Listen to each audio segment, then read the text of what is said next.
De la responsabilité, parlons-en. Dans son allocution du 15 août 2024, le chef du régime criminel de Brazzaville, à l'adresse des jeunes, a évoqué la responsabilité en bilan intermédiaire de l'année de la jeunesse en ces termes: aux jeunes générations, leur responsabilité les appelle à l'humilité, cette vertu qui devrait leur permettre d'apprendre pour hériter de l'expérience des anciens, de faire montre de beaucoup de courage, d'être entreprenants, de saisir toutes les opportunités d'emploi disponibles, d'éviter les raccourcis de la facilité et de l'impatience, de s'élever par l'effort. Fin de citation.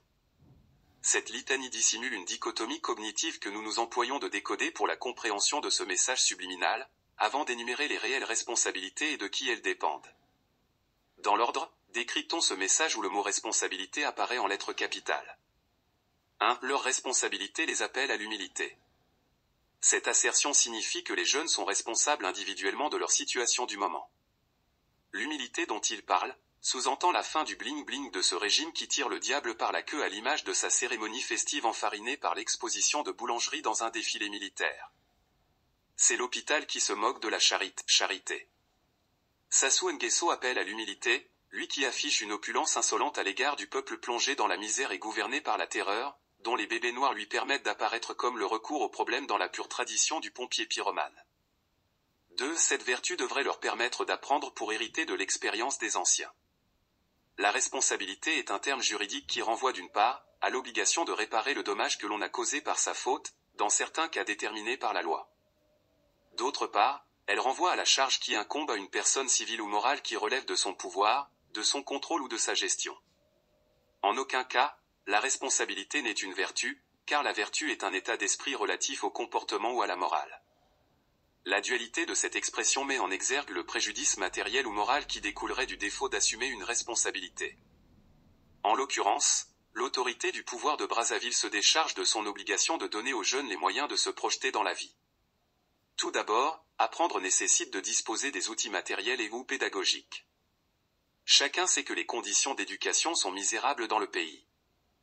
Et l'expérience des anciens est une cohorte d'antivaleurs dont les plus visibles sont la corruption, le crime économique et humain massif, la dépravation des mœurs véhiculée par la fraternité franc-maçonnique et la culture d'Olomaniama transposée au sommet de l'État. En clair, les anciens du PCT auxquels les jeunes peuvent se référer sont des contre-modèles en termes de moralité et de pratiques en tout genre. Mais l'ambivalence du discours de Sassou Nguesso est particulièrement le message subliminal de son propos.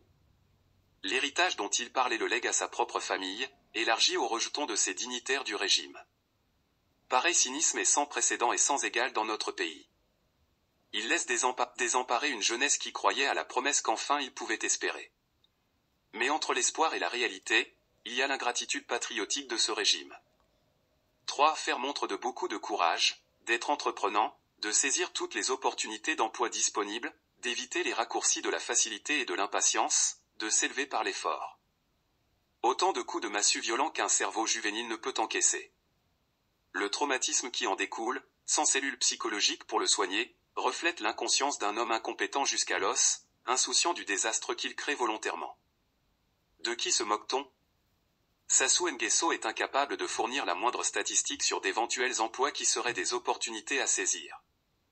Il se contente d'un discours creux et lapidaire comme écran de fumée. Sa perfidie n'a pas de limite.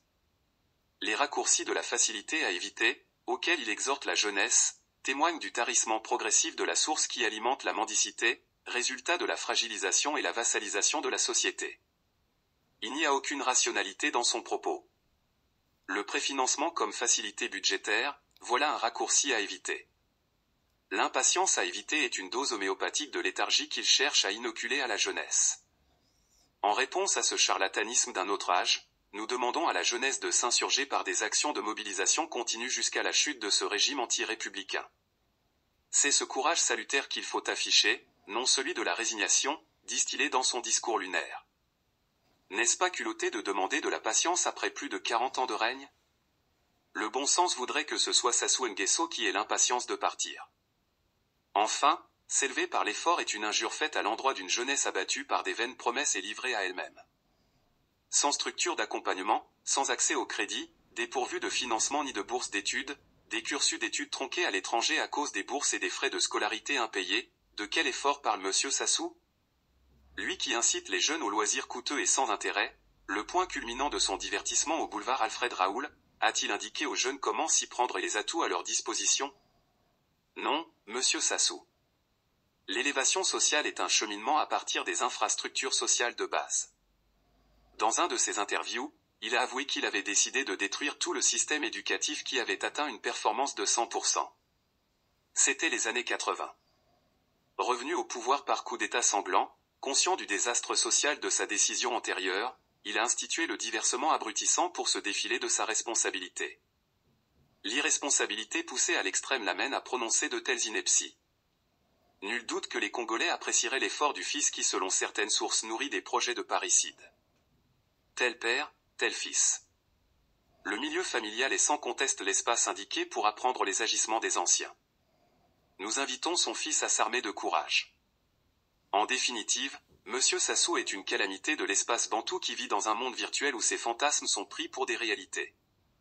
À l'inverse de la responsabilité exigée aux jeunes, c'est l'irresponsabilité criarde de ce régime qui mérite d'être pointée du doigt. Ses partisans qui bercent ces temps-ci dans l'excuse du style lui serait bon, mais ce sont des conseillers et ministres qui seraient incompétents sont tout autant irresponsables et médiocres que lui. Fait à Paris, le 22 août 2024. Noemfumu Madisuma Bimangu.